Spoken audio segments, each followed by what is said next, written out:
জিবরাইল আলাইহিস সালাম বলেন, ইয়া রাসূলুল্লাহ, এরা হলো অন্য কোনো মহিলা নয়, এরা হলো ওই মহিলা যারা দুনিয়ার মধ্যে সুন্দর একটি হায়াত পাইছে, কিন্তু এই হায়াতটাকে কাজে লাগায় নাই, বরং তারা স্বামীর অবাধ্য হয়েছে, মা বাবার সেবা করে নাই।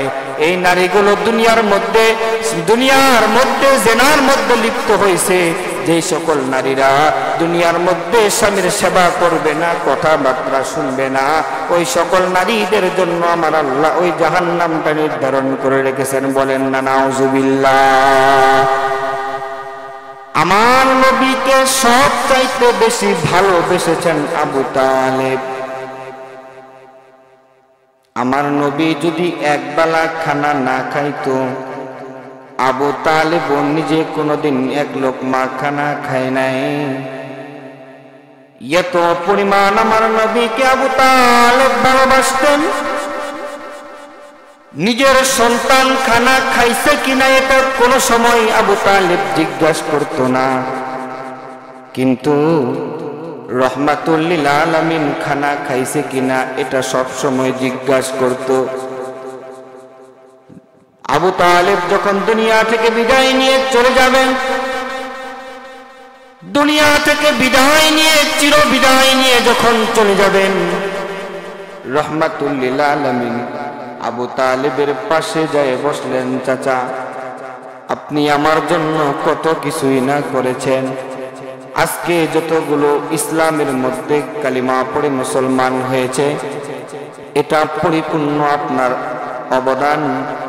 আপনি চাচা যদি আমাকে হেল্প না করতেন, আমার সাথে যদি না থাকতেন, এতগুলো মুসলমান আমি মক্কা নগরীতে করতে পারতাম না।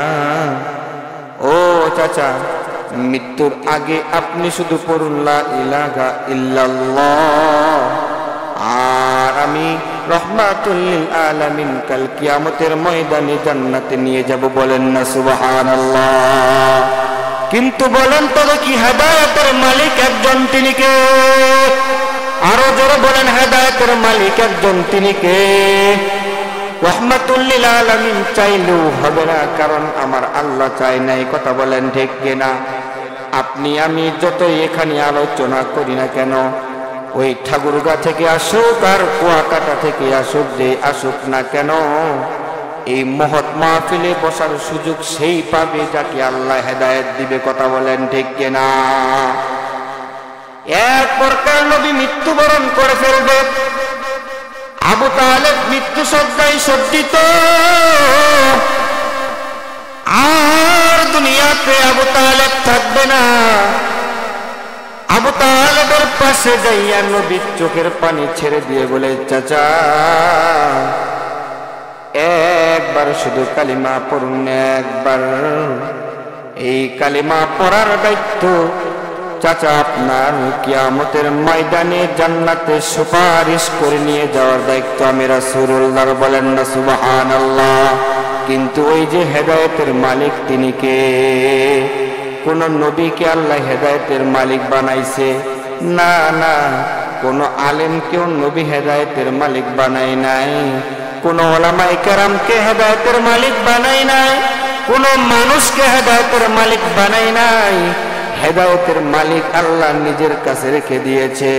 আবু জাহেল, উতবা, সাইবা সহ কত কাফের মুশরিকরা যখন নবীর সাথে যুদ্ধের সাথে অংশগ্রহণ করত, এক পর্যায়ে নবীকে মারার জন্য ওমর তরবারি হাতে নিয়ে নিল, কিন্তু আল্লাহ এদের মধ্য থেকে ওমরকে চাইছে, তাই ওমর খলিফা হয়ে গেছে। বলেন না সুবহানাল্লাহ।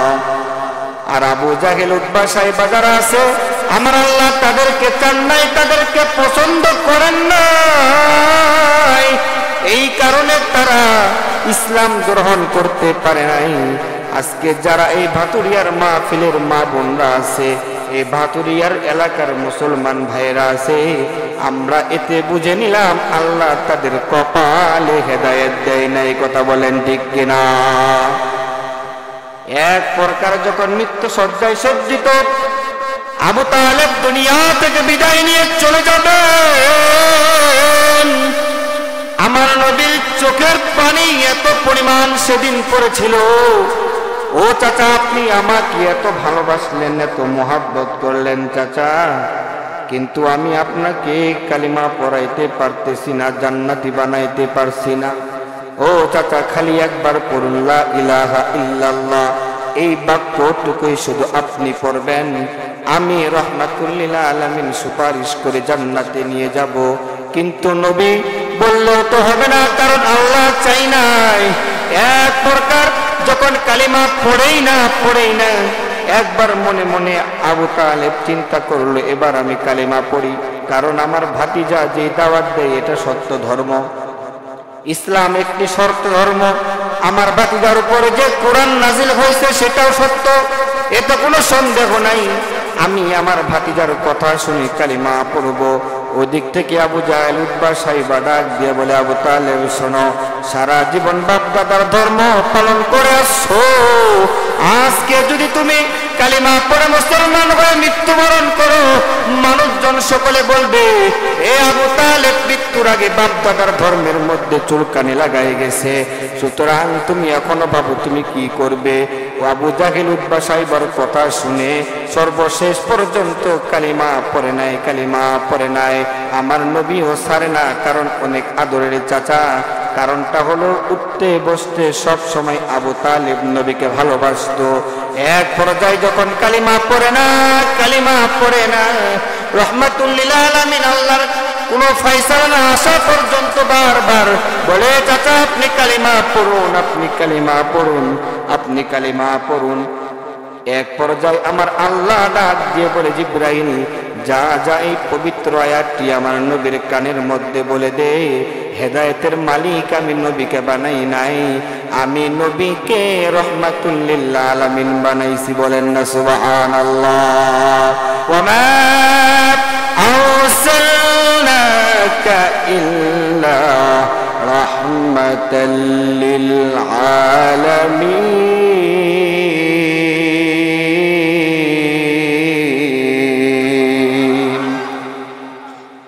হে জিবরাইল,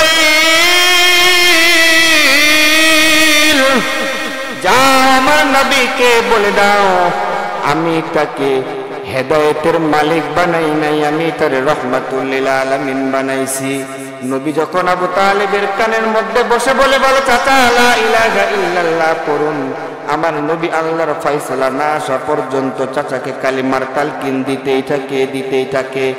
এক পর্যায়ে যখন দেখে যে না কালিমা পড়ে না, তারপরে নবী হাল ছাড়ে না, আল্লাহ পাক রব্বুল আলামিন জিবরাইলের মাধ্যমে আয়াত নাজিল করে দিয়ে বলেন, ও জিবরাইল আমার নবীর কানে কানে আয়াতটা পড়িয়ে দে, শুনিয়ে দে, ইন্নাকা লাতাহদি মান আহবাবতা ওয়ালাকিন্নাল্লাহা ইয়াহদি মান ইয়াশা ওয়া হুয়া আ'লামু বিল মুহতাদিন।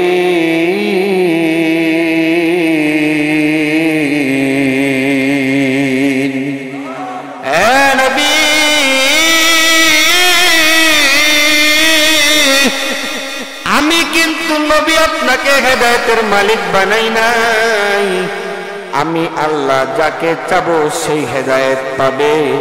আপনার চাচার কানে কানে আপনি কার কালিমার তালকিন দিয়েন না, কারণটা হলো আমি আল্লাহ আপনার চাচাকে কালিমার জন্য ইসলামের জন্য গ্রহণ করি নাই। সর্বশেষ পর্যন্ত আবু তালেব কালিমা না পড়ে বাপ দাদার ধর্মের উপরেই মৃত্যুবরণ করেছে। বলেন না নাউজুবিল্লাহ। তাহলে আমরা এর থেকে বুঝতে পারলাম হেদায়েতের মালিক একজনকে। আরো জোরে বলেন কে? রাহমাতুল লিল আলামিনের যখন দাদা চাচা মারা গেল, আবু তালেব যখন দুনিয়া থেকে বিদায় নিয়ে চলে গেল, কিছুদিন যেতে না যেতে হযরত খাদিজাতুল কুবরা রাদিয়াল্লাহু তাআলা আনহা নবীর স্ত্রীও বিদায় নিয়ে চলে গেলেন।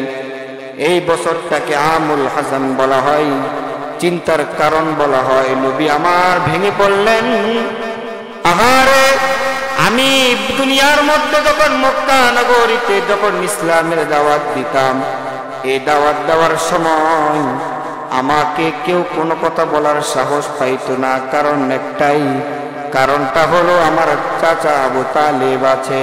খাদিজাতুল কুবরা রাদিয়াল্লাহু তাআলা আনহা আমার স্ত্রী আমাকে এত পরিমাণ ভালোবাসতো, মোহাব্বত করত, পিছনে বাইরের যত জয় ঝামেলা আছে সমস্ত কিছু তার আদরে আমি ভুলে যেতাম। বলেন না সুবহানাল্লাহ। এক এক করে চাচা আবু তালেব বিদায় নিয়ে চলে গেল। নবীর স্ত্রী খাদিজা দুনিয়া থেকে বিদায় নিয়ে চলে গেলেন। রাহমাতুল লিল আলামিন এবার মক্কা নগরীতে কালিমার দাওয়াত দেয়। যখন কালিমার দাওয়াত দেওয়া শুরু করলো, আবু জাহেল, উতবা, সাইবারা সকলেই একত্রিত হয়ে চিন্তা করলো, এখন তো আবু তালেব দুনিয়ার মধ্যে নাই, এখন খাদিজাও দুনিয়ার মধ্যে নাই, সুতরাং একে আর মক্কা নগরীতে দাওয়াত দিতে দেওয়া যাবে না। আবু জাহেল, উতবা, সাইবারা সহ নবীর উপরে কঠিন অত্যাচার শুরু করে দিল। আমার নবী কান্নায় ভেঙে পড়লেন, আমি এখন কি করব? এভাবে ভাবতে ভাবতে তিনি চিন্তা করলেন, আমি আমার নানার দেশে চলে যাব। আমি নানার দেশে যাওয়ার পরে সেইখানে যাই আমি আমার মুসলমানদেরকে, আমি যারা ইহুদি খ্রিস্টান আছে, আমি সেখানে যাই ইসলামের দাওয়াত দিব। রাহমাতুল লিল আলামিন তায়েফের ময়দানে চলে গেলেন। মুসলমানদেরকে এবার মুসলমান বানাবেন, কালিমা পড়াবেন। তায়েফবাসীকে বুঝায়, ও তায়েফবাসী, তোমরা শোনো, আমার কাছে একটি ধর্ম আছে, ধর্মটির নাম হলো ইসলাম। আনা খাতামুন নবিয়্যিন লা নাবিয়্যা বাদ, আমি শেষ নবী, আমার পরে কোনো নবী নাই, আমার পরে কোনো নবী আমার আল্লাহ পাঠাইবে না। রাহমাতুল লিল আলামিন তায়েফবাসীকে বুঝায়, কিন্তু তায়েফবাসী আমার নবীর কালিমার দাওয়াত বুঝলো না, বরং আমার নবীর উপরে এত পরিমাণ অত্যাচার করেছে, এত পরিমাণ অত্যাচার করেছে। নবী কান্নায় ব্যথিত হয়ে আল্লাহর দরবারে ফরিয়াদ করে বলে, দয়ার মালিক, আমি হয়তো বার কালিমার দাওয়াত দিতে পারবো না, কেননা আমি যাদেরকে দাওয়াত দিই তারা আমার কথা বুঝে না গো। আমি যে বলি আমি শেষ নবী, আমি যে বলি আমি শেষ নবী, আমার পুরো কোনো নবী নাই, আমি বলি আমার কাছে একটি কোরআন আল্লাহ নাজিল করেছে, কিন্তু কোন মানুষ আমার কথা শুনে না। রাহমাতুল লিল আলামিনকে তায়েফবাসীরা এত পরিমাণ আঘাত করেছে, এত পরিমাণ আঘাত করেছে। রাহমাতুল লিল আলামিনকে একদিন আম্মা জান আয়েশা সিদ্দিকা রাদিয়াল্লাহু তাআলা আনহা জিজ্ঞাসা করে, ইয়া রাসূলুল্লাহ, ইয়া হাবিবাল্লাহ, আমার একটা জিনিস জানতে খুব মন চায়। বলে কি? বলে, ইয়া রাসূলুল্লাহ, উহুদের ময়দানে আপনার দান্দান মোবারক শহীদ হয়েছে, সেই দিন আপনি জ্ঞান হারিয়ে ফেলেছিলেন, সেই দিন আপনি আপনার জীবনের সর্বোচ্চ কষ্ট পেয়েছিলেন, কিন্তু আপনার কাছে আমার জানার বিষয় হলো, ইয়া রাসূলুল্লাহ, আমার জানার বিষয় হলো সেই দিনের থেকেও আপনার কোনো কষ্টের দিন আসেনি। রাহমাতুল লিল আলামিন আয়েশাকে ডাক দিয়ে বলে, আয়েশা শোনো, এর থেকেও কঠিন আমার একটি দিন আছে রে, সেই দিনটা হলো উহুদের ময়দানে আমার দান্দান মোবারক শহীদ হয়েছে, উহুদের ময়দানে আমি জ্ঞান হেরে ফেলেছিলাম, এটা আমার জন্য কোনো কষ্ট ছিল না, এর থেকেও বড় কষ্ট ছিল আমি তায়েফবাসীকে কালিমার দাওয়াত দিছি, তারা আমাকে চিনে নাই, তারা আমাকে বুঝে নাই, না চিনে না বুঝে আমার উপরে পাথর দিয়ে অত্যাচার করেছে। এই নবী দাওয়াতের জন্য কত পরিমাণ মেহনত করেছেন, কত পরিমাণ কষ্ট মুজাহাদা করেছেন। রাহমাতুল লিল আলামিন একদিন পুরা শরীরের কাপড়গুলো খুলে সাইডে রেখে দিয়েছেন। আম্মা জান আয়েশা সিদ্দিকা রাদিয়াল্লাহু তাআলা আনহার চোখের মধ্যে পিঠ পড়ে গেল। রাহমাতুল লিল আলামিনের পিঠ দেখলেন, দেখে রাহমাতুল লিল আলামিনকে জিজ্ঞাসা করে, ইয়া রাসূলুল্লাহ, ইয়া হাবিবাল্লাহ, আপনার পিঠের মধ্যে কি কোনো বসন্তের দাগ হয়েছে নাকি? ছোট যখন ছিলেন তখন আপনার উপরে কোনো বসন্তের রোগ হয়েছিল নাকি? কারণ হলো, বলে কেন কেন? বলে আপনার পুরো শরীরটার মধ্যে কেন জানি মুসরির ছিদ্রের নেই, ছিদ্র হয়ে গেছে।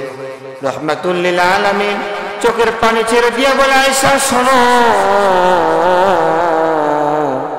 আমি কেমন নবী তুমি হয়তো বা জানো না, আমি আমার মায়ের মুখে শুনেছি, আমি আমার দাদার মুখে শুনেছি, আমি আমার চাচার মুখে শুনেছি। আমি যখন ছোট ছিলাম, যখন ভূমিষ্ঠ হই, আমার মা আমাকে প্রসব বেদনার জন্য কোনো কষ্ট পায় নাই। আমি যখন ভূমিষ্ঠ হই, প্রতিটা মানুষের জন্মের পরে কিছুদিন যাওয়ার পরে মুসলমানি করতে হয়, আমার কিন্তু মুসলমানি করতে হয় নাই। আমি যে রাস্তা দিয়ে যাইতাম সেই রাস্তা আমাকে ছায়া দিত। আমি খেলার মতো আমার সঙ্গী ছিল না। আমার সাথে আসমানের ফেরেশতারা খেলাধুলা করেছে, আমার সাথে তারকা রাজিগুলো খেলাধুলা করেছে। শুধু এমনটাই নয় রে আয়েশা, আমাকে যখন দুধমা হালিমা তার ঘরের মধ্যে নিয়ে যাবেন বলে আসলেন, তখন তার বকরির পালের মধ্যে কোনো দুধ ছিল না, তার উটটা ছিল একদম শুকনা। আমি যখন উঠেছিলাম, তার উটটা পরিপূর্ণ সুস্থ হয়ে গেল, তার বকরির পালের মধ্যে দুধ ছিল না। আমি যাওয়ার সাথে সাথে পুরো বকরি দুধ দিয়ে ভরপুর হয়ে গেল। তুমি আমাকে চিনলে না? না না রে আয়েশা, আমার কোনো ছোটবেলায় বসন্তের রোগ হয়নি। আমি কেমন নবী জানোনি? আমি যেখানে প্রসাব করি ওই জায়গাটা আমার প্রসাবটাকে খেয়ে নেয়। আমি যেই জায়গার মধ্যে ঘেমে যাই, আমার ঘামটা সাহাবায়ে কেরামরা আমার এই ঘামটাকে আতর মিশক আম্বর হিসাবে গ্রহণ করে।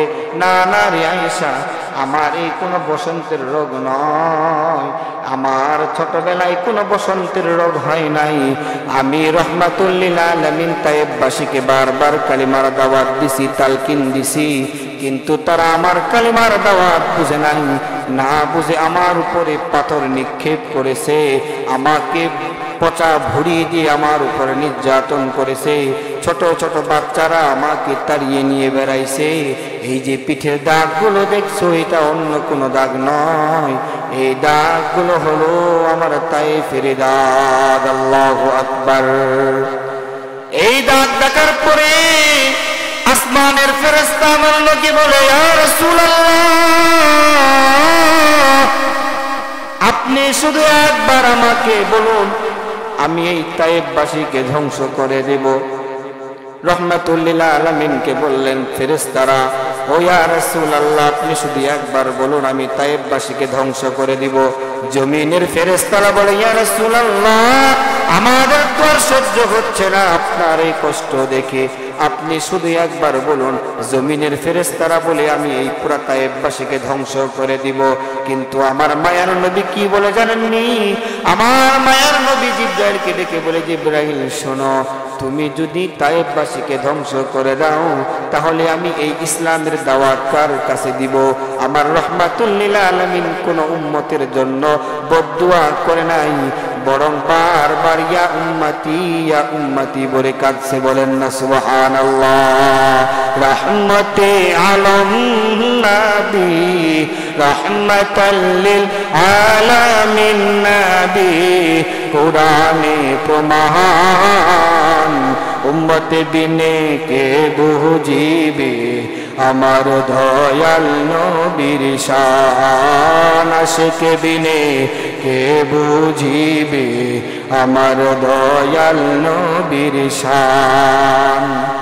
নবী আমার মদিনারি বুলবুল, আমার লাই প্রেম করিয়া নামটা দিলেন হাবিবে রাসূল। আল্লাহু আকবার, লিল্লাহি তাকবীর, নারে তাকবীর। নবী আমার মদিনারি বুলবুল,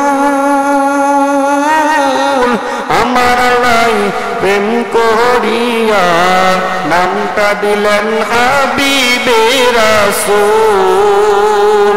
সেই নবীকে ভুল বুঝিলে, সেই নবীকে ভুল বুঝিলে থাকবে না ঈমান।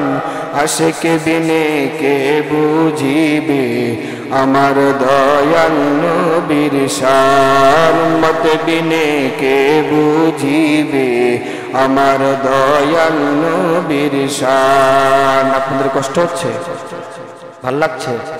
চলবে আর চলবে। লিল্লাহি তাকবীর। রহমাতুল লিল আলামিন কোন সময়ের জন্য কোন মানুষের জন্য বদদুয়া করে নাই। রহমাতুল লিল আলামিন শুধু উম্মতি উম্মতি বলে কাঁদছে। কেমন কাঁদছে জানেননি? রহমাতুল লিল আলামিন উম্মতি উম্মতি বলে কাঁদে, এখন পর্যন্ত নবী উম্মতি উম্মতি বলে কাঁদে। কিয়ামতের ময়দানে রহমাতুল লিল আলামিন কাদা যুক্ত মাটি নিয়ে হাসরের ময়দানে উঠবে, বলেন না সুবহানাল্লাহ। কেন উঠবে জানেননি? এটার একটি মূল কারণ হলো রহমাতুল লিল আলামিন মৃত্যুর সময় উম্মতি উম্মতি বলে কাঁদছেন। নবী যখন মৃত্যুবরণ করবেন এর আগ দিয়ে রহমাতুল লিল আলামিনের চোখে পানি। জিবরাইল আলাইহিস সালাম জিজ্ঞাসা করলেন, ইয়া রাসূলুল্লাহ, আপনার চোখের মধ্যে পানি কেন? আপনি কাঁদেন কেন? আপনার চোখের মধ্যে পানি কেন? আপনি কাঁদেন কেন? রহমাতুল লিল আলামিন বলে, আমি কাঁদি কেন এটা আমি বুঝাইতে পারবো না। জিবরাইল আলাইহিস সালাম জিজ্ঞাসা করলেন, নিশ্চয় আপনি আপনার সন্তানের জন্য কাঁদেন, আর না হয় আপনি আপনার বিবির জন্য কাঁদেন, আর না হয় আপনি আপনার হাসান হুসাইনের জন্য কাঁদেন, এতে কোনো সন্দেহ নাই। রহমাতুল লিল আলামিন চোখের পানি আরো বাড়িয়ে দিলেন, চোখের পানি ছেড়ে দিয়ে বলে, হে জিবরাইল, আমার বিবির কথা বললে, আমার সাহাবীদের কথা বললে, আমার হাসান হুসাইনের কথা বললে, কিন্তু আমি মারা যাওয়ার পর আমার গুনাহগার উম্মতের কি অবস্থা হবে এটা একবারও বললে না। আল্লাহু আকবার বলো। জিবরাইল আলাইহিস সালাম আমার আল্লাহর কাছে দৌড় যা বলে, আল্লাহ, আপনার হাবিব কাঁদে। বলে, কেন কাঁদে? কাঁদার কারণ কি? বলে, কাঁদার কারণ হলো তিনি যদি মৃত্যুবরণ করে, মৃত্যুবরণ করার পর তার কি অবস্থা হবে, তার উম্মতের কি অবস্থা হবে, এই জন্য কাঁদে। রহমাতুল লিল আলামিনকে আমার আল্লাহ পাক রব্বুল আলামিন সুসংবাদ প্রদান করে দিলেন, ও নবী, ও জিবরাইল, যাও আমার নবীকে বলো, যায় বলে দাও তার উম্মত যদি মৃত্যুর পূর্ব মুহূর্তে শুধু কালিমা পড়ে, একবার লা ইলাহা ইল্লাল্লাহ পড়ে, এই বাক্যটুকু যদি মৃত্যুর আগ মুহূর্তে একবার পড়ে দেয়, আমি আল্লাহ তাদের উম্মতকে, তার উম্মতকে বিনা হিসাবে জান্নাত দিয়ে দিব, বলেন না সুবহানাল্লাহ। এই নবী যখন মৃত্যুবরণ করেন তখনও কেঁদেছিলেন, আজও রোজার মধ্যে কাঁদেন। কিয়ামতের ময়দানে যখন সমস্ত উম্মতেরা ইয়া নাফসি ইয়া নাফসি করবে, প্রতিটা মানুষ যখন কান্নাকাটির মধ্যে লিপ্ত থাকবে, সবাই ইয়া নাফসি করবে, প্রতিটা মানুষ উলঙ্গ অবস্থায় থাকবে, ইয়া আসাফা করবে, কেউ কারো দিকে তাকাবেন না। আমার আল্লাহ পাক রব্বুল আলামিন প্রতিটা নবীকে এক একটা বিশেষ মুজিজা দিয়েছিলেন, আবার বিশেষ করে এক একটি চাওয়াও দিয়েছিলেন। প্রতিটা নবীকে বলেছিলেন, হ্যাঁ নবী তোমরা কি চাও বলো। প্রতিটা নবী তার আবদার পূরণ করে নিছে। কিন্তু আমার মায়ার নবীকে যখন মেরাজের মধ্যে নিয়ে যাওয়া হয়েছিল, সেই দিন আমার আল্লাহ তার হাবিবকে বলেছিল, ও হাবিব বলুন আপনি আমার কাছে কি চান। আমার আল্লাহর হাবিব কি বলেছিলেন শুনবেননি? ওই দিন আমার হাবিব বলেছিলেন, ও দয়ার মালিক, আজ আমি আপনার কাছ থেকে কিছুই চাইব না, আমি আপনার কাছে কিয়ামতের ময়দানে আমার উম্মতের জন্য সুপারিশটা চাইব, বলেন না সুবহানাল্লাহ।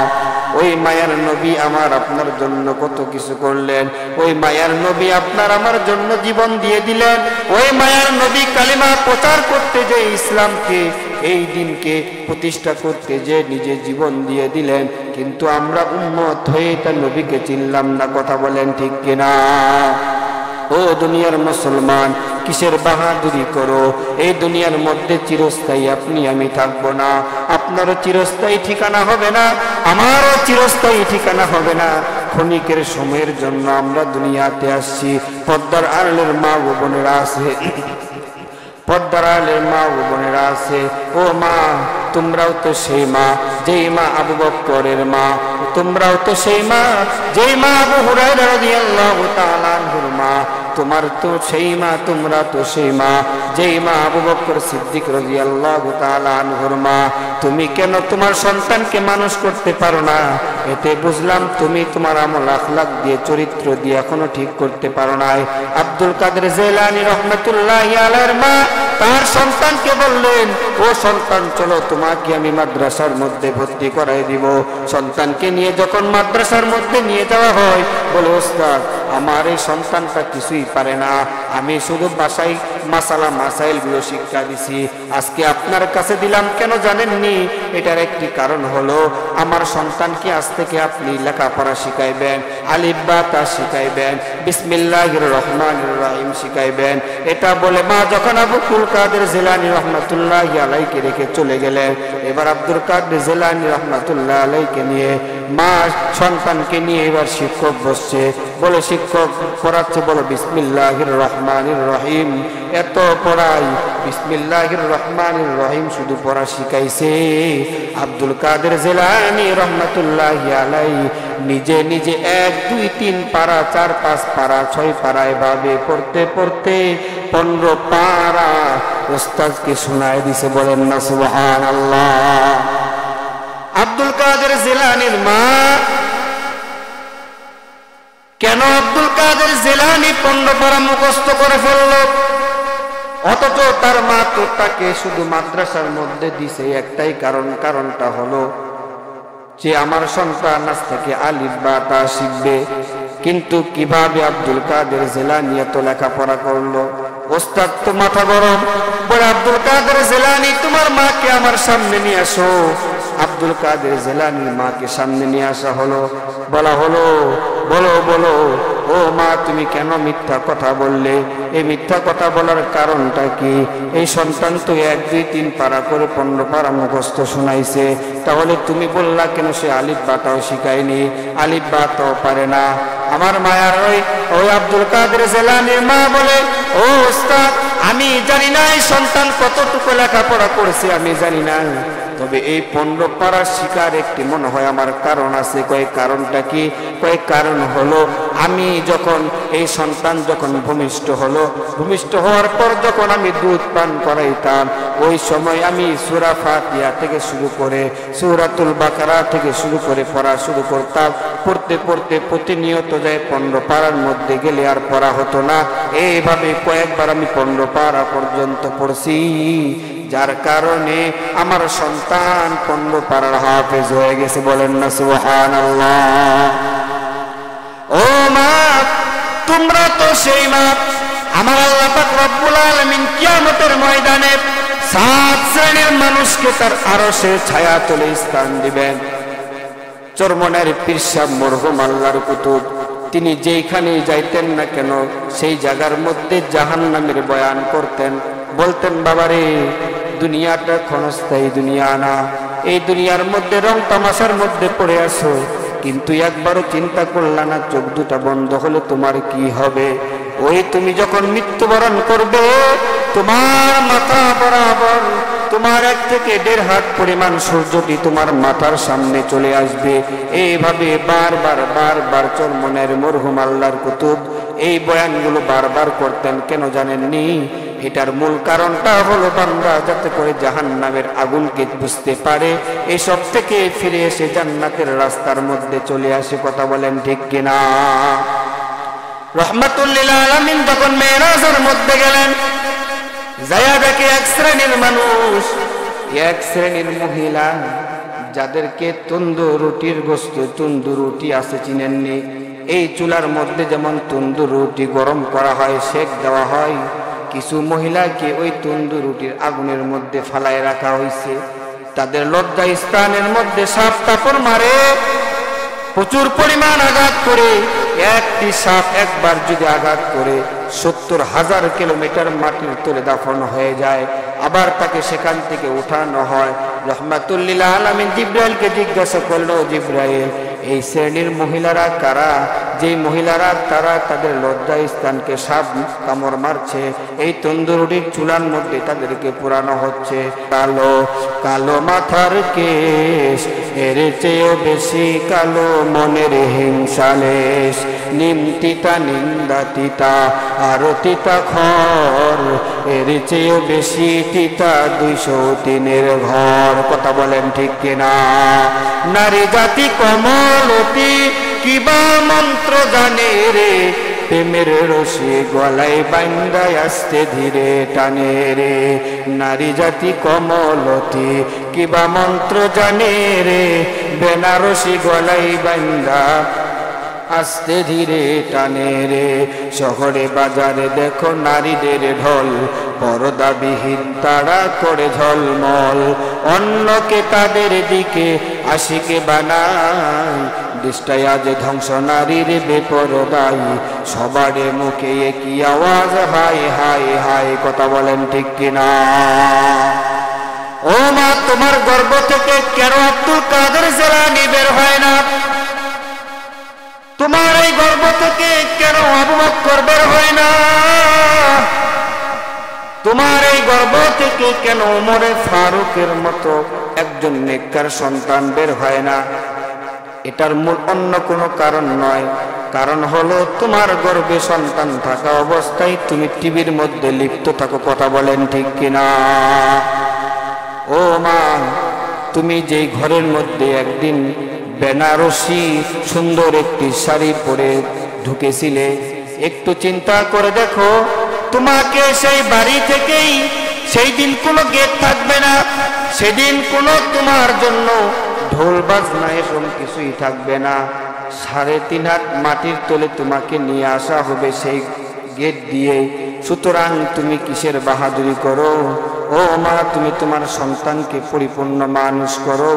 তলাবুল ইলমি ফরিদাতুন আলা কুল্লি মুসলিম, প্রত্যেক মুসলমানের জন্য দ্বীনি ইলম তলব করা ফরজ। কথা বলেন ঠিক কিনা?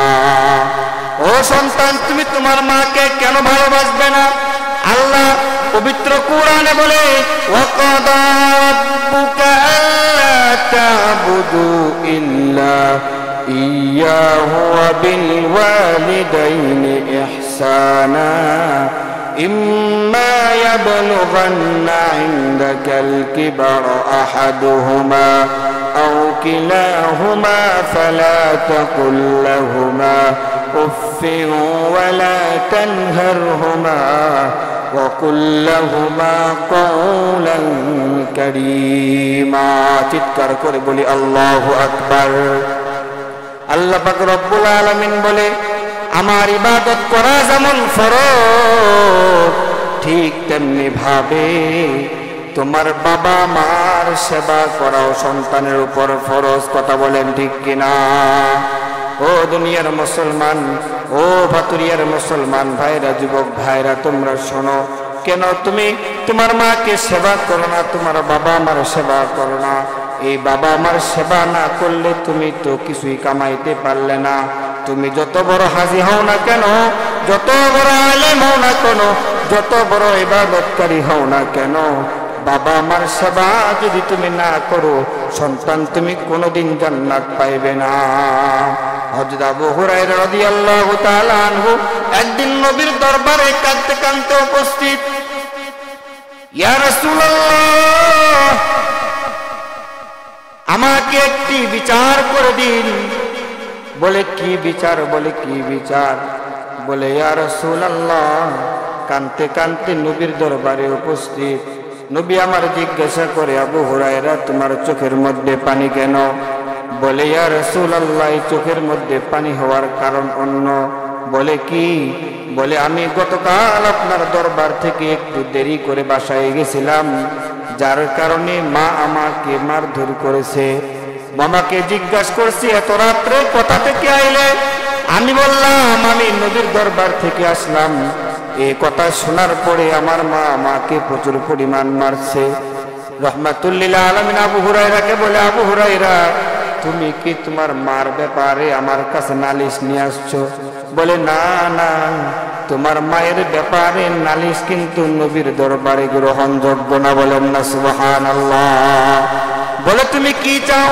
বলে ইয়া রাসূলুল্লাহ, আমি এটাই চাইবো, আপনি আমার মায়ের জন্য দোয়া করবেন, আমার বাবার জন্য, আমার মায়ের জন্য দোয়া করবেন, যাতে করে আপনার দোয়ার মাধ্যমে আমার মা কালিমা পড়ে মুসলমান হয়ে যায়।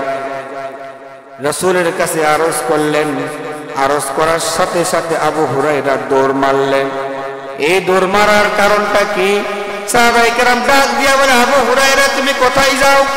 বলে আমার রাসূল আমার মার জন্য দোয়া করবে, আমি এটা দেখতে চাই আমার রাসূলের দোয়া আগে কবুল হয় নাকি আমি আবু হুরায়রা আমি আমার বাড়ির মধ্যে যাই, বলেন না সুবহানাল্লাহ।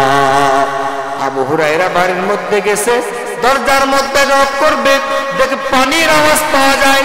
এই পানির আওয়াজ থেকে আসে, একটু পরে দরজা খুলছে, দরজা খুলে আবু হুরায়রাকে বলে তার মা, ও সন্তান, তোমার আমি গতকালকে মারছি, আমি খোঁজ খবর নিয়ে দেখলাম এই নবী অন্য কোনো নবী নাই, এই নবী কোনো সাধারণ মানুষ নাই, আল্লাহ প্রদত্ত এই নবী। ও আবু হুরায়রা, আমাকে তাড়াতাড়ি নিয়ে চলো, আমি নবীর দরবারে যে কালিমা পড়ে মুসলমান হয়ে যাব, বলেন না সুবহানাল্লাহ। এই জন্য দুনিয়ার মুসলমান, আপনি আমি দুনিয়াতে কেউ থাকবো না, দুনিয়া থেকে আপনাকে আমাকে বিদায় নিতে হবে, আজ হোক আর কাল হোক, দুনিয়াতে চিরস্থায়ী কেউ থাকবে না। ইযা জাআ আজালুহুম ফালা ইস্তাখিরুনা সাআতান ওয়ালা ইস্তাকদিমুন। মৃত্যুর সময় যখন চলে আসবে তখন আপনি আমি কেউ থাকতে পারবো না, এক সেকেন্ড তো কাউকে সময় দেওয়া হবে না, একটু আগেও দেওয়া হবে না, একটু পরেও দেওয়া হবে না। এই দুনিয়ার মধ্যে সবচাইতে বড় ধনী একজন ধনাত্মবান ব্যক্তি ছিলেন সাজ্জাদ।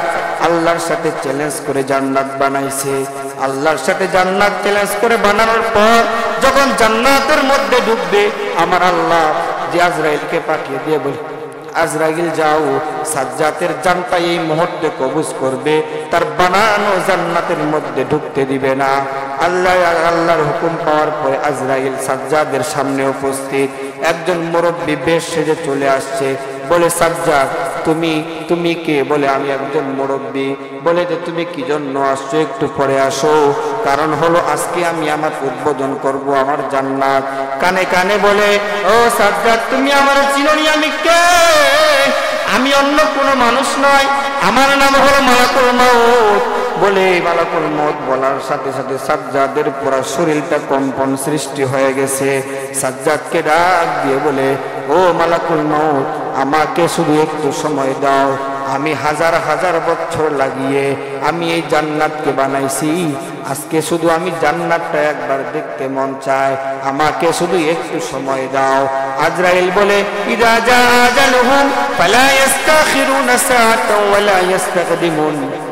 মৃত্যু এমন একটি জায়গা, মৃত্যু এমন একটি যন্ত্র, যেই সময় যখন যার ডাক চলে আসবে তোমাকে এক সেকেন্ডও সময় দেওয়া হবে না।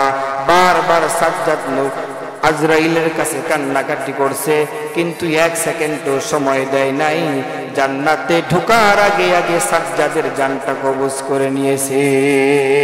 কুল ইন্নাল মাউতাল্লাযীনা তাফিররু মিনহুম ফাইন্নাহু মুলাকীকুম সুম্মা তুরাদ্দুনা ইলা আলিমিল গায়ব।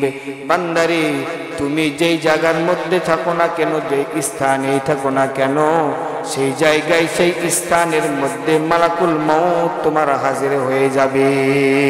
ও ভাতুরিয়ার মুসলমান, এবার একটু গভীর মনোযোগ দিয়ে শুনি, আমরা একটু আমাদের মাথাটাকে নিচু করে দিব, কেউ কোনো দিকে লড়াচড়া করব না, কেউ কারোর সাথে কোনো কথা বলবো না, একটু আমরা মাথাটাকে নিচু করে দেই, একটু 2-4-5 মিনিট আমাকে সময় দিবেন, আমরা একটু মরণের চিন্তা করব, বাস্তব কিছু আমরা চিন্তা করে দেখি।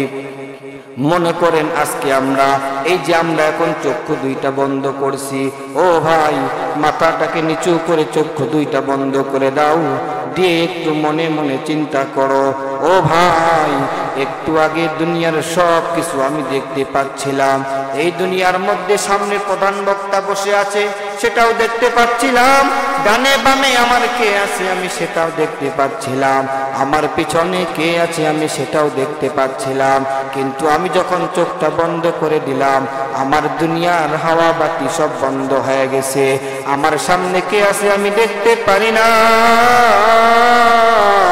আমার পিছে কে আছে আমি দেখতে পারি না, আমার ডানে কে আছে আমি দেখতে পাই না। ও মুসলমান, চক্ষু দুইটাকে বন্ধ করে দাও। মনে করো তুমি জীবনের মতো বিদায় নিয়ে চলে গেছো। এবার যদি আমরা মরে যাই, দুনিয়া থেকে বিদায় নিয়ে চলে যাই, বিদায় নিয়ে চলে যাওয়ার পর আমাদের কি অবস্থা হবে? কিছু মানুষ বলবে, এই মানুষটি মারা গেছে, তাড়াতাড়ি ঘর থেকে বের করো। আপনাকে আমাকে দুনিয়া থেকে নিজের বানানো ঘর, যেই ঘর 1000 টাকা দিয়ে বানাইলাম, এই ঘরে আমাকে থাকতে দিবে না। আমার মাথার মধ্যে একটি বালিশ ছিল, সেই বালিশটাও কিন্তু আপনার আমার রাখবে না, সাথে সাথে বালিশটাকে সরিয়ে ফেলা হবে। কিছু মানুষ বলবে, এই মানুষটাকে, এ মারা গেছে, একে আর ঘরের মধ্যে রাখা যাবে না, একে তাড়াতাড়ি ঘর থেকে বের করে নাও। আপনাকে আমাকে নিজের বানানো ঘর থেকে বাইর করে ফেলা হবে। ঘর থেকে বাহির করে নিয়ে যাওয়ার পর আপনাকে আমাকে আমাদের উঠানের মধ্যে রাখা হবে, যেই জায়গার মধ্যে আমরা কোনোদিন 1 সেকেন্ডের জন্য ঘুমাই নাই। জিন্দেগি তোর যাই রে ফাঁকি দিয়া রে আদম, জিন্দেগি তোর যাই রে ফাঁকি দিয়া, জিন্দেগি তোর যাই রে ফাঁকি দিয়া রে সোনার আদম, জিন্দেগি তোর যাই রে ফাঁকি দিয়া। ও আদম রে, পাক ধরিয়া গেছে দাড়ি, বাকি আছে কোটাচারি, কি জুহ গাইছো সামান গাড়ি, গোসাইয়া রে বনি আদম, জিন্দেগি তোর যাই রে ফাঁকি দিয়া। ও ভাই, আপনি আমি দুনিয়াতে কেউ থাকবো না, আপনাকে আমাকে ঘর থেকে বের করা হলো। কিছু মানুষ বলবে, কে আছো যাও কবর খুঁড়তে, এই মানুষকে আর বেশিক্ষণ রাখা যাবে না, এই মানুষ আর দুনিয়াতে রাখা যাবে না। আপনার আপনজন, আপনার ভাই বেরাদার, আপনার মা বোন বলবে, তাকে তাড়াতাড়ি দাফন দিয়া দাও। আপনাকে আমার জন্য কবর খোঁড়ার জন্য কিছু মানুষ প্রস্তুত হয়ে যাবে, আপনার আমার জন্য কিছু মানুষ বাঁশ কাটার জন্য প্রস্তুত হয়ে যাবে। ও ভাই, একটু চিন্তা করে দেখো আমরা কি অবস্থায় আছি, মাল সামানা কি নিশ্চয় একটু চিন্তা করো। মৃত্যু যখন হবে কি জবাব দিবে? ও ভাই, মানুষজন কবর খোঁড়া শেষ হয়ে গেল, বাঁশ কাটাও শেষ হয়ে গেল, একজন দৌড়ায় একটি কাপড় দোকানে যাবে, যাওয়ার পরে আপনার আমার জন্য কাপড় কিনে নিয়ে আসবে। আমি লাখ টাকার মালিক, আমি কোটি টাকার মালিক, আমার কোনো কিছুর অভাব নাই, আমার টাকা পয়সার অভাব নাই। আমি যে মানুষ একটা পাঞ্জাবি একবার ছাড়া 2 বার পরি না, আমি যেই মানুষ একটা জিনিস 2 বার কোনোদিন পরি নাই, সেই মানুষটাকে সারা জীবনের জন্য একটি মাত্র সাদা কাপড় পরিধান করা হবে। ব্র্যান্ডের মাল ছাড়া তুমি পরো না, কিন্তু তোমার জন্য কোনো ব্র্যান্ডের মাল কিনা হবে না, সবার জন্য মাত্র সাদা 3 টুকরা কাপড় তৈরি। মাকে দেখার জন্য একবার এলান দিবে, দৌড় মারে সন্তানাদি বাবা মা যারা আছে, তোমার লাশ দেখার জন্য দৌড়ে আসবে, প্রচুর পরিমাণ কান্নাকাটি করবে। কিছু মানুষ রং তামাশার মধ্যেই থাকবে, আবার কিছু মানুষ তোমার জন্য কাঁদবে, কিছু মানুষ তোমার জন্য কাঁদবেও না, তাদের মনে এতটুকু চিন্তাও নাই যে আমাকে মরতে হবে, কে মারা গেছে এটাও চিন্তা নাই। সবাই জানাজার মধ্যে উপস্থিত হয়েছে দেখে আপনাকে আমাকে উপস্থিত হতে হবে, এমনও কিছু মানুষ জানাজার মধ্যে অংশগ্রহণ করবে। তোমাকে জানাজার ময়দানে নিয়ে যাওয়া হবে, জানাজার ময়দানে নিয়ে যাওয়ার পর তোমার জন্য কিছু মাপ চাওয়া হবে, টাকা পয়সা লেনদেনের ব্যাপারে কথাবার্তা হবে, একজন ইমাম তোমার সর্বশেষ নামাজটি আদায় করে দিবে, এরপরে কবরে নিয়ে যাওয়া হবে, কবরে তোমাকে রাখা হবে।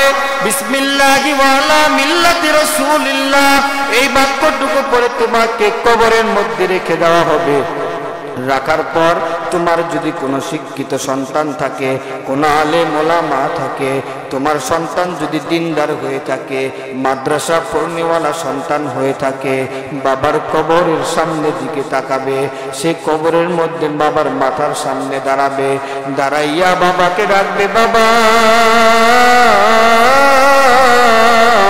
আমি তোমার সন্তান গো, আমার ডাকে কি তুমি সাড়া দাও না? ও বাবা তুমি চলে যাচ্ছ, আমি কাকে নিয়ে থাকবো? এইভাবে বারবার কান্নাকাটি করবে, কিছুক্ষণ কান্নাকাটি করবে, এরপরে মানুষজন বলবে আর কোনো কথা বলা যাবে না, বাবা কষ্ট পাবে, তাড়াতাড়ি যা মাটি দিয়া দাও। বাবার কবরটাকে মাথাটাকে একটু খুলে এরপরে প্যাকেটিং করে সুন্দর করে বাঁশগুলো দেওয়া হবে, এরপরে সকল মানুষকে বলা হবে মাটি দিয়ে দাও, চিরকালের বিদায়। এই বান্দার কোনোদিন দুনিয়ার মুখ দেখতে পাবে না, আপনি আমি দুনিয়ার মুখ কেউ দেখতে পাবো না, দুনিয়া থেকে বিদায় নিয়ে চলে আসব, এরপরে আমাদের জীবন শেষ। মানুষজন মিনহা খালাকনাকুম ওয়া ফিহা নুঈদুকুম ওয়া মিনহা নুখরিজুকুম তারাতান উখরা বলে শেষ বিদায় তোমাকে দিয়ে দিবে। সমস্ত মানুষ মাটি দেওয়ার সাথে সাথে দৌড় মারবে, কোনো এক সন্তান নেককার সন্তান তোমার কবরের মধ্যে বসে থাকবে, কিন্তু মানুষজন বলবে বাবা তোমার বাবা কষ্ট পাবে, তোমার বাবার কবরের মধ্যে থাকতে দেওয়া যাবে না। 40 কদম আসার পরও আপনার কবরে 2 জন ফেরেশতা উপস্থিত। সন্তানকে শেষ বিদায়ের জন্য কবর থেকে নিয়ে আসা হবে, এরপরে তোমার কবরে তুমি কি নিয়ে গেছো? মুফাসসিরিনে কেরাম বলে মৃত্যুর সময়, মৃত্যুর পর মানুষ 3টা জিনিস নিয়ে কবরের মধ্যে যায়। 1 নাম্বার মাটি দেওয়ার জন্য আত্মীয় স্বজন যায়, 2 নাম্বার হলো এই বাপ মাকে যে খাটিয়ার মধ্যে আপনাকে নিয়ে যাওয়া হবে সেই খাটিয়া যায়, 3 নাম্বার আপনার সাথে আমল যায়। 2টা জিনিস মাটি দেওয়ার সাথে সাথে ব্যাগ চলে আসবে, একটা মাত্র জিনিস আপনার আমার সাথে থাকবে, সেটার নাম হলো আমল। যদি বান্দা আমল না থাকে আপনি আমি কবরে কি জবাব দেব?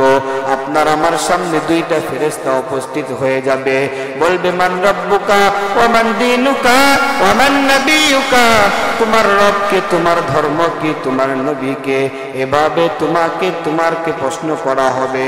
ও দুনিয়ার মুসলমান, যদি ইমানদার আল্লাহওয়ালা খোদাবিরু হয়ে থাকো তাহলে তুমি পরিপূর্ণ জবাব দিবে, আর যদি আমার মাওলার গোলামি না করে থাকো তোমাকে জাহান্নামের ফেরেশতারা টেনে টেনে জাহান্নামের মধ্যে নিয়ে যাবে। ক্বালু লাম নাকু মিনাল মুসাল্লিন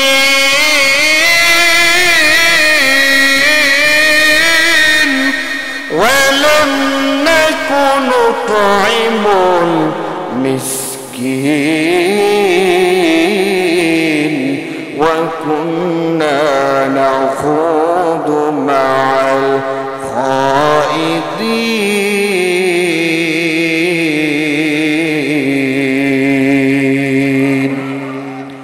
মানুষ মৃত্যুবরণ করার পরে 3 শ্রেণীর মানুষ জাহান্নামের মধ্যে যাবে।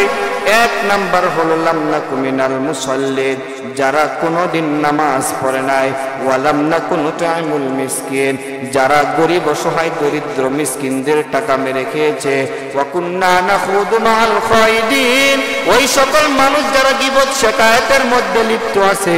এই 3 শ্রেণীর মানুষ যখন জাহান্নামের মধ্যে যাবে, আমার আল্লাহ পাক রব্বুল আলামিনের ফেরেশতারা জিজ্ঞাসা করবে তোমরা কেন জাহান্নামে? তারা বলবে লাম নাকু মিনাল মুসাল্লিন ওয়া লাম নাকু নুতঈমুল মিসকিন ওয়া কুন্না নাখুদু মা'আল খাইদিন, আমি নামাজ পড়ি নাই, আমি গরিবের হক মেরে খেয়েছি, ওয়া কুন্না নাখুদু মা'আল খাইদিন, আমি গীবত শিকায়াত করেছি। পবিত্র কোরআন বলে ওয়ালা ইয়াক্তাব বা'দুকুম বা'দা আইয়ুহিব্বু আহাদুকুম আইয়াকুলা লাহমা আখিহি মাইতান ফাকারিহতুমুহু ওয়াত্তাকুল্লাহ ইন্নাল্লাহা তাওয়াবুর রহিম।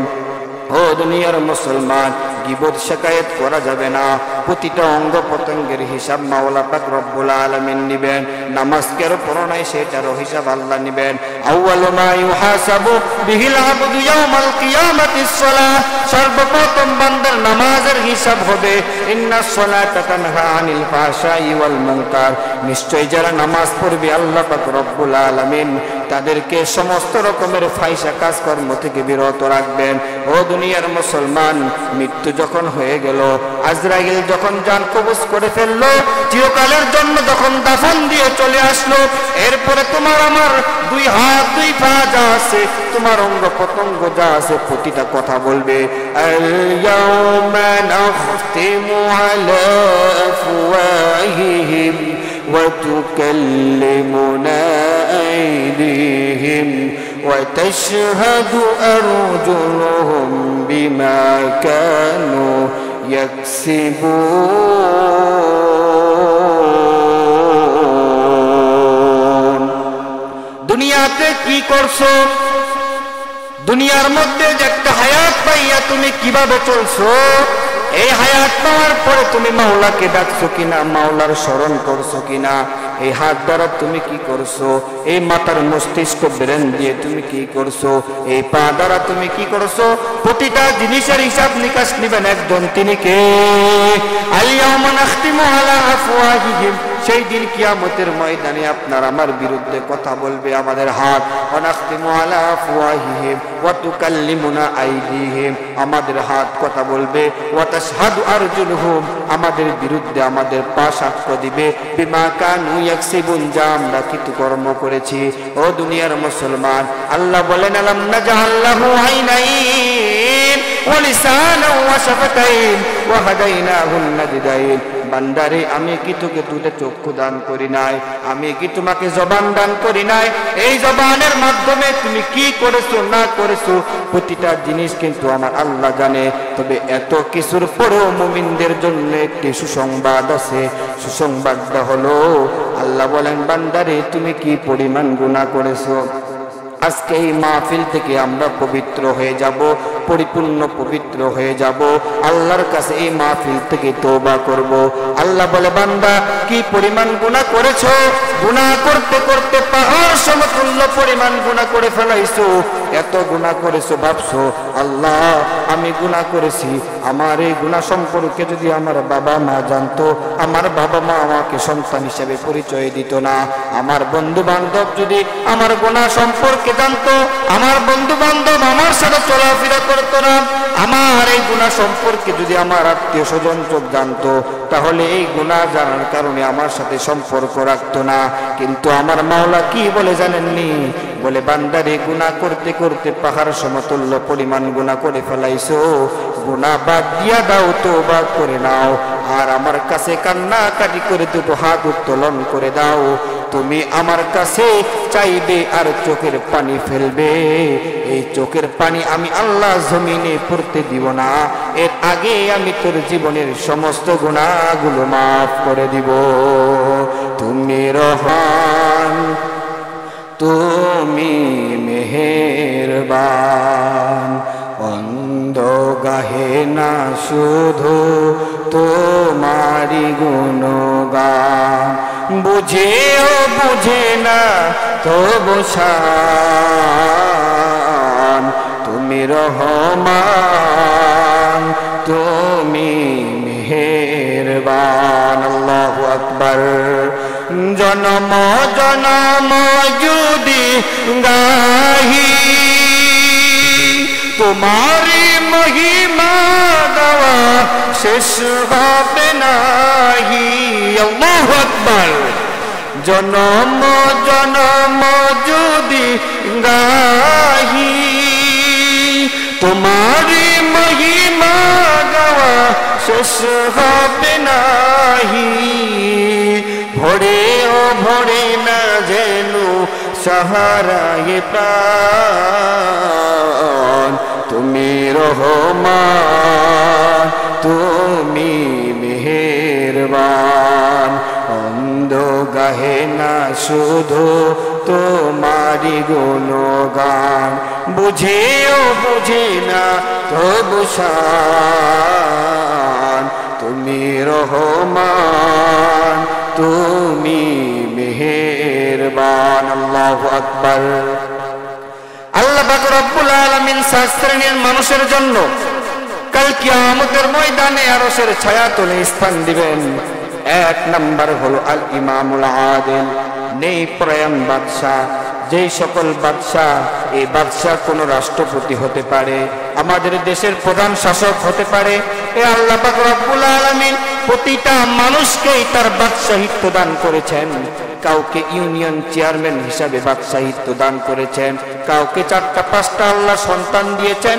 এই সন্তানের জন্য বাবাকে বাদশাহ হিসাবে বানাইছে। আবার যার সন্তান আদি বিয়ে শাদী কিছুই হয় নাই, আমার আল্লাহ পাক রব্বুল আলামিন বলে, বান্দা তোর হাত পা অঙ্গ প্রত্যঙ্গ যা দিয়েছি এই পুরা বডিটার জন্য আমি তোকে বাদশাহ বলেছি। বলেন না সুবহানাল্লাহ। এই বাদশাহিত্বর কয়েকটা গুণ পবিত্র কুরআন বলে, আল্লাযীনা ইম্মাক্কানাহুম ফিল আরদি আকামুস সালাহ ওয়া আতাউয যাকাহ ওয়া আমারু বিল মা'রুফি ওয়া নাহাউ আনিল মুনকার। চিৎকার করে বলি আল্লাহু আকবার। এই বাদশাহিত্ব দান করেছেন যাকে, এই বাদশার কয়েকটি গুণ আল্লাহ পবিত্র কোরআনে বলেন। এই বাচ্চা কোন ইউনিয়ন চেয়ারম্যানের হতে পারে, আল ইমামুল আদিল, এটা যে কেউ ইমাম হতে পারে। কেমন ইমাম? একজন রাষ্ট্রীয় সম্পদের মালিক হতে পারে, একজন চেয়ারম্যান হতে পারে, একজন মেম্বার হতে পারে। আবার এলাকার মধ্যে আমরা যারা আছি প্রতিটা সন্তানের জন্য আল্লাহ বাবা মাকে একটি ইমাম হিসেবে পাঠাইছেন। এই ইমাম বলেন, যারা ইমাম হবে তাদের কয়েকটি গুণ থাকবে। একটা হলো আকামুস সালাহ, তারা নামাজ আদায় করবে, ওয়া আতাউয যাকাত, তারা যাকাত প্রদান করবে, ওয়া আমারু বিল মা'রুফ, সৎ কাজের আদেশ করবে, ওয়া নাহাউ আনিল মুনকার, এবং খারাপ কাজ থেকে নিষেধ করবে। এই যে এই গুণগুলো একটি বাদশাহিত্বর থাকবে। 2 নাম্বার আল্লাহ পাক রব্বুল আলামিন আরশের ছায়া তুলে 2 নাম্বার যে ব্যক্তিকে স্থান দিবেন সেটা হলেন ওয়াশাবুন ফি ইবাদাতিল্লাহ, ওই যুবক, যেই যুবক তার জীবনটাকে নামাজের মধ্যে মগ্ন রাখছে। বলেন না সুবহানাল্লাহ। ওই যুবক, কিয়ামতের ময়দানটা কেমন হবে জানেননি? 1 গ্লাস পানির জন্য মানুষ পুরা পৃথিবীর মধ্যে ঘুরবে, হাসরের ময়দানে দৌড়াদৌড়ি করবে। ওয়া নাহশুরুহুম ইয়াওমাল কিয়ামাতি আলা উজুহিহিম উময়ান ওয়া বুকমান ওয়া সুম্মা। কিয়ামতের ময়দানে আল্লাহ পাক রব্বুল আলামিন কিছু মানুষকে বধির অবস্থায় উঠাবেন, কানা অবস্থায় উঠাবেন। সাহাবায়ে কেরাম জিজ্ঞাসা করলেন, ইয়া রাসূলুল্লাহ, কিয়ামতের ময়দানে কিছু মানুষকে পাগুলো উপরে দিয়ে মাথাটা নিচে দিয়ে হাতের দ্বারা হাঁটাইবেন। সাহাবায়ে কেরাম জিজ্ঞাসা করলেন, ইয়া রাসূলুল্লাহ, এটা কিভাবে সম্ভব? আমার আল্লাহর হাবিব বলে যে আল্লাহ পাক রব্বুল আলামিন দুটো পা দিয়ে মানুষকে হাঁটাইতে পারে। কিয়ামতের ময়দানে যেই সকল মানুষেরা দ্বীনি প্রতিষ্ঠানকে ভালোবাসে নাই, এই দিনকে ভালোবাসে নাই, ওয়াজ মাহফিলের ময়দানকে ভালোবাসে নাই, ওলামায়ে কেরামকে ভালোবাসে নাই, যারা যুবক অবস্থায় আমার মাওলাকে খুশি করতে পারে নাই, কিয়ামতের ময়দানে ওই সকল মানুষদেরকে আল্লাহ মাথাটাকে নিচু করে পার দ্বারা হাঁটাইবেন। বলেন না নাউযুবিল্লাহ। ওয়াশাবুন নাশা ফি ইবাদাতিল্লাহ, ওই যুবক, যেই যুবক তার জীবনটাকে, পরিপূর্ণ জীবনটাকে ইবাদতের মধ্যে মাশগুল রেখেছে। এই ইবাদত করতে এমন হাজারো যুবক আছে, যেই যুবক ক্ষেত কর্মের মধ্যে কাজ করে, কত যুবক আছে রিকশা চালায়, কত যুবক আছে মাঠের মধ্যে কাজ করে, কিন্তু যখন মুয়াজ্জিন হাইয়া আলাস সালাহ হাইয়া আলাল ফালাহ বলে ডাক দেয়, 1 সেকেন্ডের জন্য দেরি করে না, দেরি না করে ওই জায়গার মধ্যে ওযু বানাইয়া নামাজ পড়ে নেই, এমন যুবক আছে না নাই? বেশি দূর যাইতে হবে না, ওই সাহাবী পর্যন্ত যাইতে হবে না, তাবিন পর্যন্ত যাইতে হবে না। আমাদের মধ্য থেকে একজন ব্যক্তি, নাম তার কুতুবউদ্দিন বখতিয়ার কাকি রহমাতুল্লাহি আলাইহি, এত বড় একজন বুজুর্গ ছিলেন, আল্লাহর একজন ওলি ছিলেন। কুতুবউদ্দিন বখতিয়ার কাকি রহমাতুল্লাহি আলাইহি তার যে মুরিদ ছিলেন, সেই মুরিদকে বললেন, মুরিদ শোনো, আমি জানি মরতে হবে, মালাকুল মউত আপনাকে আমাকে কাউকে ছাড়বে না, আমিও দুনিয়াতে বেশি দিন টিকবো না, এটাই নিঃসন্দেহে। ও খাদেম শোনো, আমি তোমাকে কয়েকটা উপদেশ দিচ্ছি। আমি যদি দুনিয়া থেকে বিদায় নিয়ে চলে যাই, আমার জানাজার নামাজ অনেকজনে পড়ানোর জন্য চেষ্টা করবে, যেহেতু আমি একজন বড় বুজুর্গ, কিন্তু তোমার কাছে আমি কয়েকটা ওসিয়ত করে যাই, আমি মারা যাওয়ার পরে আমার জানাজা যে কাউকে দিয়ে পড়াবে না, আমার জানাজা সেই ব্যক্তি পড়াবে যার মধ্যে 3টি গুণ থাকবে। বলেন কয়টা গুণ? 1 নাম্বার গুণ হলো যে ব্যক্তি কোনোদিন তাকবীরুল্লাহর সাথে নামাজ ছাড়ে নাই। 2 নাম্বার, যে ব্যক্তি কোনোদিন তাহাজ্জুদের নামাজ ছাড়ে নাই। 3 নাম্বার, ওই ব্যক্তি যে ব্যক্তি কোনোদিন আসরের নামাজের সুন্নত ছাড়ে নাই। বলেন না সুবহানাল্লাহ। এমন যুবক আমাদের সমাজে আছে না নাই? আছে, আমরা জানি না হয়তো। কুতুবউদ্দিন বখতিয়ার কাকি রহমাতুল্লাহি আলাইহি মুরিদকে বলে গেলেন, খাদেমকে বলে গেলেন, খাদেম আমি যখন মারা যাব আমার জানাজা ওই 3 গুণের অধিকারী যে হতে পারবে তাকে দেই আমার জানাজার নামাজ পড়াবে। ঠিক ওই কিছুদিন পর কুতুবউদ্দিন বখতিয়ার কাকি রহমাতুল্লাহি আলাইহি দুনিয়া থেকে বিদায় নিয়ে চলে গেলেন। তিনি একজন দিল্লির কুতুব ছিলেন, বুজুর্গ একজন ব্যক্তি ছিলেন, আল্লাহর পাগল ছিলেন, দিবারাত্রি আল্লাহকে কান্নাকাটি করতেন। মৃত্যুর পর সমস্ত মানুষ সংবাদ পেয়ে গেল কুতুবউদ্দিন বখতিয়ার কাকি দুনিয়ার মধ্যে নাই। সমস্ত মানুষ একত্রিত হয়ে গেল, যারা যারা নামাজ পড়ানোর জন্য সবাই পাগল, আমি নামাজ পড়াবো। এর মধ্যে থেকে খাদেম হাত তুলে বলে, শুনুন আমি আপনাদেরকে একটি কথা বলতে চাই। কুতুবউদ্দিন বখতিয়ার কাকি মৃত্যুর আগে আমাকে 3টা ওসিয়ত করে গেছেন। এই 3 গুণের অধিকারী হবেন যারা, তাদের মধ্যে থেকে একজন আমার এই কুতুবউদ্দিন বখতিয়ার কাকির জানাজার নামাজ পড়াবে। কেউই নাই, সবাই মাথাটাকে নিচু করে দিছে, কেউ কোনো কথা বলে না। এমন মানুষ, এতগুলো মানুষের মধ্যে কে হতে পারে কোনোদিন ফজরের নামাজ কাজা করে নাই, কোনোদিন তাকবীরুল্লাহ ছাড়ে নাই, কোনোদিন তাহাজ্জুদের নামাজ ছাড়ে নাই, কোনোদিন আসরের নামাজের সুন্নতটাও ছাড়ে নাই? এমন ব্যক্তি কে আছে এতগুলো মানুষের মধ্যে? হাজার হাজার মানুষ কুতুবউদ্দিন বখতিয়ার কাকি রহমাতুল্লাহি আলাইহির জানাজার মধ্যে উপস্থিত হয়েছে, কিন্তু কেউ নামাজ পড়াইতে চায় না। এবার মনে মনে চিন্তা করলেন, তাহলে কি কুতুবউদ্দিন বখতিয়ার কাকি রহমাতুল্লাহি আলাইহির বিনা জানাজায় নামাজটাকে দাফন দেওয়া হবে? এবার যখন সমস্ত মানুষ দেখে কেউ আসে না, বলল তাহলে কি হবে? তিনার ওসিয়ত হলো যদি কেমন মানুষ না পাওয়া যায় তাহলে তিনাকে বিনা জানাজায় তিনাকে দাফন দেওয়ার আদেশ করেছেন। এবার 4 জন মানুষ খাটিয়াটি তুলতে যাবে। এর মধ্য থেকে একজন দিল্লির সম্রাট, দিল্লির বাদশাহ, দিল্লির সুলতান, তিনি ডাক দিয়ে বলে, ওই তোমরা দাঁড়াও, তার জানাজা আমি দিল্লির সুলতান আলতামাস নামাজ পড়াবো। বলেন না সুবহানাল্লাহ।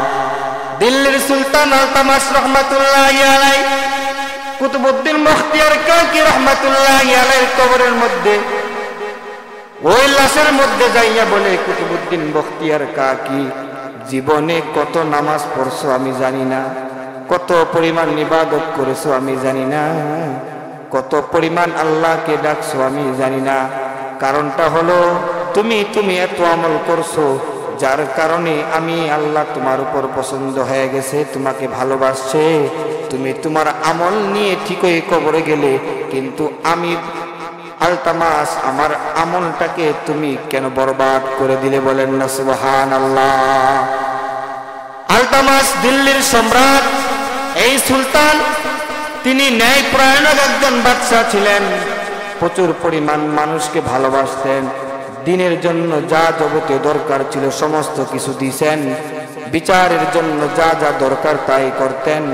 আবার সব কিছু ছেড়ে যখন চলে আসতেন তখন পরিপূর্ণ আল্লাহর মাশগুলে থাকতেন। বলেন না সুবহানাল্লাহ।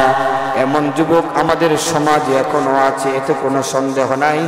ও যুবক ভাই, নামাজ ছাড়িও না, আমার আল্লাহকে ভয় করো। মৃত্যু একদিন তোমার আমার যখন তখন চলে আসবে। কত মানুষ ঢাকা থেকে ব্যাক আসে অ্যাক্সিডেন্টে মারা যায়, কত মানুষ কতভাবে মৃত্যুবরণ করে। ও পর্দার আলের মা ও বোনেরা, আজ থেকে নামাজ আমরা কেউ ছাড়বো না, পর্দা কেউ আমরা ছাড়বো না, বরকার ভিতরে থাকবো।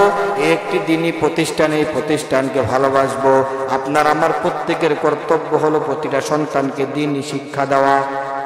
কিয়ামতের ময়দানে যখন আপনার ফয়সালা হয়ে যাবে জান্নাতে যাওয়ার জন্য, ওই সময় সন্তান আল্লাহকে বলবে, আল্লাহ আমাকে জাহান্নামে তোমার ভিতরে কোনো দিল এলেম নাই। আমার আল্লাহ পাক রব্বুল আলামিনকে ওই সন্তান বলবে, ও আল্লাহ আমার আগে আমার সন্তান, আমার আগে আমার বাবা মা দুনিয়া থেকে বিদায় নিয়ে আসছে, তারা কোথায়? বলে তারা তো জান্নাতে। বলে না না, তারা জান্নাতি হইব কিভাবে? কারণটা হলো আমি তো তাদেরই সন্তান, আমি আমার বাবা আমার কারণে দ্বীনি শিক্ষা শিখতে পারি নাই, নামাজ পড়তে পারি নাই। সুতরাং আজকে যদি আমি জাহান্নামের মধ্যে যাই, তাহলে আমি আমার বাবা আমাকে নিয়ে জাহান্নামের মধ্যে যাব। বলেন না নাউজুবিল্লাহ। তাহলে আমাদেরকে কি করতে হবে? আমাদের সন্তানদেরকে পরিপূর্ণ দ্বীনি শিক্ষায় শিক্ষিত করতে হবে। আমরা সকলে রাজি আছি ইনশাআল্লাহ। আপনাদের একটি প্রতিষ্ঠান, এই যে একটি সুন্দর প্রতিষ্ঠান, এই প্রতিষ্ঠানকে আপনারা সকলেই ভালোবাসবেন। পাশাপাশি এই প্রতিষ্ঠানের যত রকমের সহযোগিতা আপনারা করতে রাজি আছেন ইনশাআল্লাহ। আপনাদের সন্তানদের, আপনাদের যে মেয়েরা আছে, যেহেতু এটা একটা মহিলা মাদ্রাসা, আল্লাহ যদি চাহে একটি ছেলে মাদ্রাসাও হবে পর্যায়ক্রমে। আপাতত যেহেতু মহিলা মাদ্রাসা, এই মাদ্রাসাটাকে দেখার পরিপূর্ণ দায়িত্ব কার? আপনাদের না? আপনারা সকলে এই প্রতিষ্ঠানকে ভালোবাসবেন, আপনাদের মেয়েদেরকে প্রতিষ্ঠানে দিয়ে দ্বীনি শিক্ষায় শিক্ষিত করবেন। আল্লাহ পাক রব্বুল আলামিন আপনাকে আমাকে আমাদের সকলকে তৌফিক দান করুক। সকলে বলে আমিন। ওয়া মা আলাইনা ইল্লাল বালাগ।